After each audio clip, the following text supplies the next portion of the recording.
This is Trumpet Selection 2, measures 32 to 39. And 1, 2, 3, 4, 5, 6.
So this is by far the most impressive section of this second selection. Reminder at the start of this that you should be actually softer than a piano at 32. So don't start this very loud. Make sure you have a space to crescendo up. Make sure you're keeping time as best you can. The rallentando in measure 33 should be a pretty dramatic slowdown. That way you can actually get those grace notes inside those 30 seconds. Remember, the 30 seconds are really going to feel like 16th notes because we're tapping our foot to the 8th notes. So in 33, it'd be 1, 2, 3, 4 E and a, 5 E and a, 6 E, ba da da da dum da. Also, as far as it's marked, there's not a return back to the tempo after that rallentando. It should stay slow and continue to sort of stretch the time as you push forward.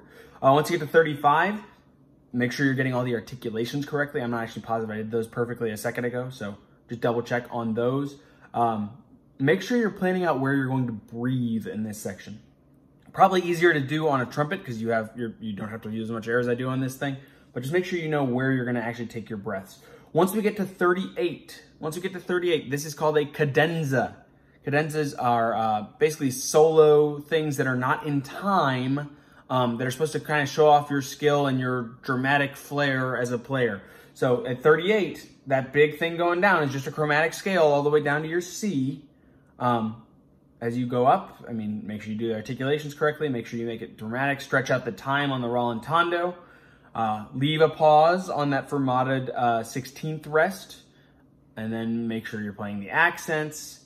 For the trill, I mean, you're just going between an E and an F there. So it should be pretty easy. And yeah, only other thing to note on any of your long notes, especially in this cadenza or these slower sections, even quarter notes are long notes at this point. Make sure that you are adding some vibrato in there. That's all with your air. Just pulsing the air will cause you to have that nice, beautiful vibrato. I know this was a long recording with a lot of talking, but it's also a complicated chunk. So hopefully this has helped you a little bit. Happy practicing.